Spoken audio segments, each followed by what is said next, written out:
Why were the Tanzimat reforms controversial for Ottoman decline? Imagine a vast empire trying to change itself from within, balancing tradition and modern ideas. That was the challenge the Ottoman Empire faced during the Tanzimat period. Starting in 1839 and lasting until 1876, these reforms aimed to modernize the empire and strengthen it. But instead of fixing everything, they stirred up fierce debates and conflicts.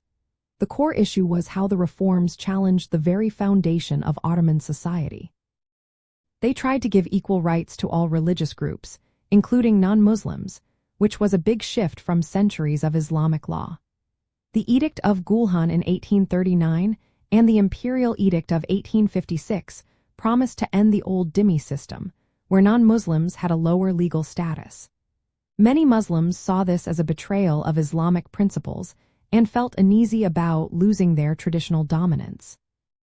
This created resentment and even violence, like the Hamidian massacres and the Armenian genocide. The reforms also aimed to centralize power in Istanbul, reducing the influence of local leaders called ayans and religious authorities. This upset the established local power networks, leading to rebellions in places like Bosnia and Mount Lebanon. People in the provinces saw these changes as threats to their independence and way of life.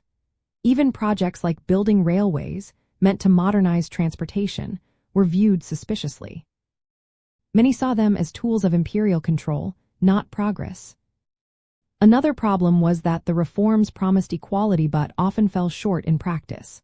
For example, the tax reforms intended to replace the old tax farming system with a fairer system.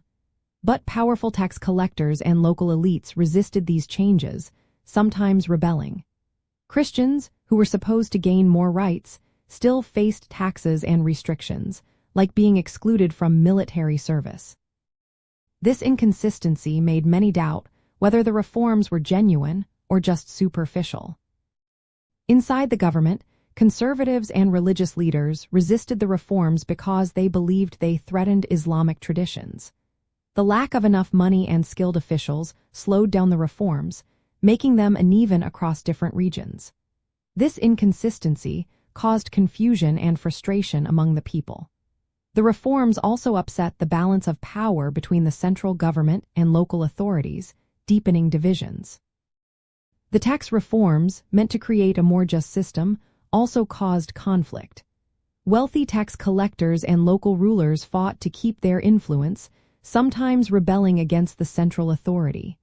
Peasants often bore the brunt of higher taxes during the transition, adding to their hardships. Most importantly, the reforms did not save the empire.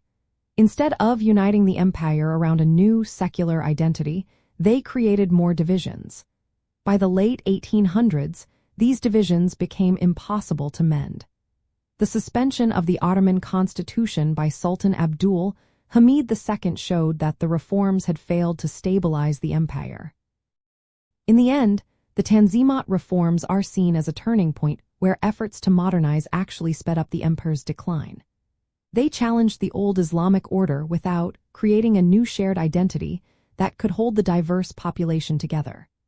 The reforms revealed the deep contradictions in trying to turn a religious empire into a modern nation-state, and that is why they remain so controversial in the story of Ottoman decline.